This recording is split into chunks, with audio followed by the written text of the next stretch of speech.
terdiri dari 75% air. Air sangat dibutuhkan oleh makhluk hidup. Manusia menggunakan air untuk berbagai macam kebutuhan, misalnya seperti minum, mandi, dan juga mencuci. Tapi tahukah kalian mengapa air di bumi tidak pernah habis? Ya, karena ada suatu proses yang disebut dengan siklus air. Nah, apa itu siklus air? Siklus air adalah sirkulasi atau perputaran air secara terus-menerus dari bumi ke atmosfer lalu kembali lagi ke bumi. Nah, dalam proses ini akan menggambarkan bagaimana proses terjadinya hujan dan bagaimana air hujan akan kembali lagi ke laut. Tahapan siklus air secara garis besar yaitu dimulai dari yang pertama terjadinya penguapan, kemudian pembentukan awan, dan terjadinya hujan. Proses ini diawali dengan penguapan pada air laut, sungai dan juga danau akibat sinar matahari.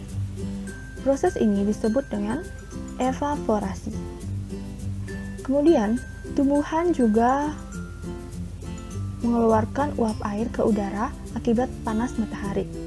Proses ini disebut dengan transpirasi.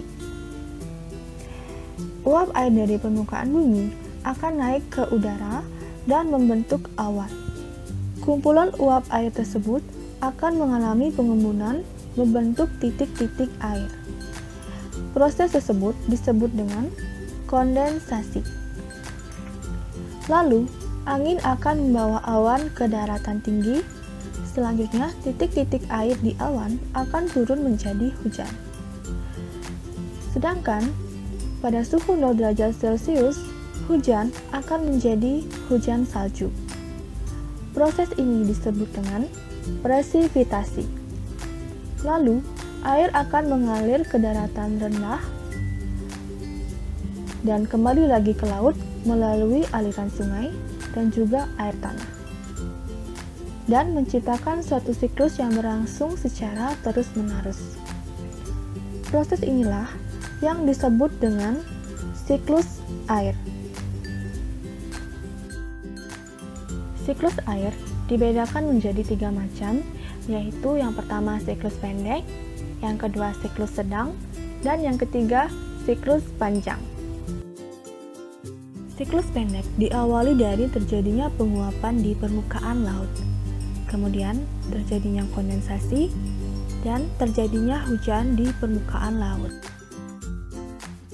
Kemudian siklus sedang diawali dari penguapan di atas permukaan laut dan juga tumbuhan, kemudian kondensasi, presipitasi, dan terjadi hujan di atas permukaan daratan bumi, kemudian kembali lagi ke laut.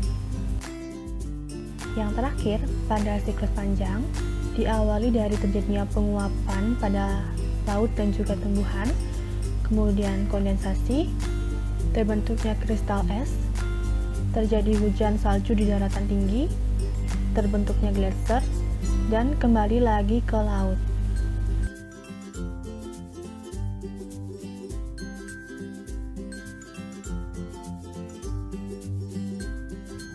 Nah, setelah menonton video pembelajaran ini, kita jadi tahu ya apa itu siklus air dan bagaimana proses terjadinya siklus air. Terima kasih sudah menonton video pembelajaran ini. Semoga video ini dapat bermanfaat bagi kita semua. Sampai berjumpa kembali.